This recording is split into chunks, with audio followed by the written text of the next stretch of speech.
I can only take what Koku's counsel has just said. Now, I want to be very sure. Is he being charged or is he being investigated? Which is which? He's being investigated. He's being investigated. Now, if he's being investigated, he's entitled to bail. Okay. Because to charge him, you need evidence. Right. They've gone to his house. Have they found the evidence? They haven't found any evidence. So for nothing at all, once the mandatory period has passed for holding him, he must be granted bail. Look, at worst, so far as I can see, at worst, Koku was reckless in his comments.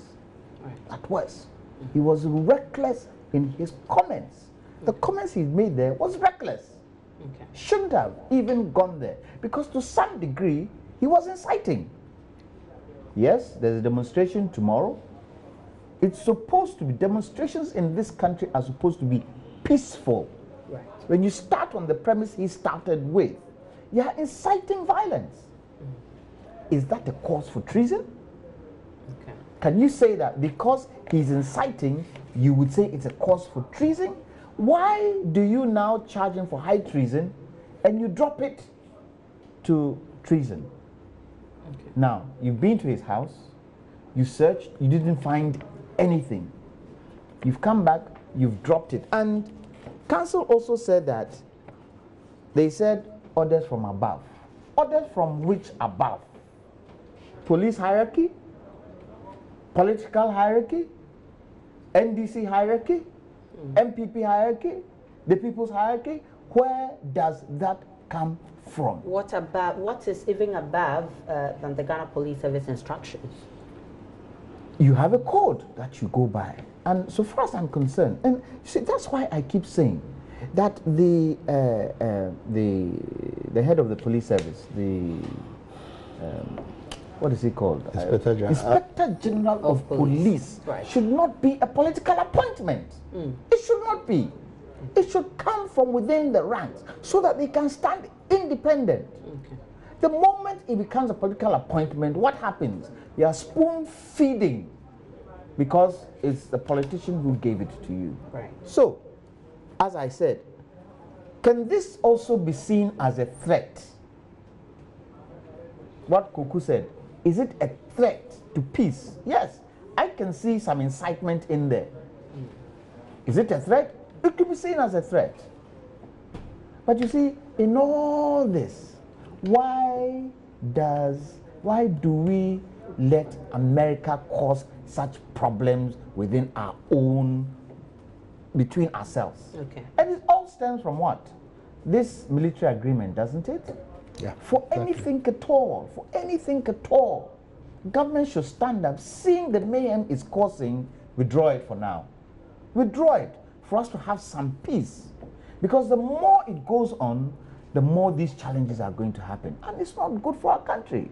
I don't think Ghanaians are ready for any violence in this country. Right. And, you know, looking across board, a lot of Ghanaians have opposed this agreement. Right.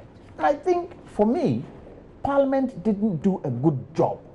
They didn't do a good job. With the agreement? Yes, for anything at all, they should have withdrawn it and reconsidered. What actually I don't understand is that the president is who? He is head and chief of the armed forces. Right. This agreement has got to do with the armed forces. Why was he quiet? Why haven't we heard the president say anything? Perhaps the defense minister has been giving some explanation. Please, no. This has got to do, this is rise right head on the president's lap. He's head of the military. And something like this, he should come and say something to the people who voted him there. But of course, he's also giving the mandate to the defense minister. What has happened? Probably the defense minister is doing his bit. What has happened? The defense minister has been talking. What has happened? What are we seeing now? If the president, you see, and it happened in John Mohammed's time. It happened in Mills's time. It happened in Kufuor's time. It happened in Rawlings' time. Why do we cocoon our presidents? Why do we cocoon them? When they come into power, they are there to serve us. They are support. When things like this come, we need to hear from the president. He is the head of the country. Right. He leads the country. So you are expecting the president to come out and say something? I expect him to at least calm tempers. He is the. You think if the president came and said, "My fellow Ghanaians, yes, A, B, C, D, E is the reason why we've gone into this.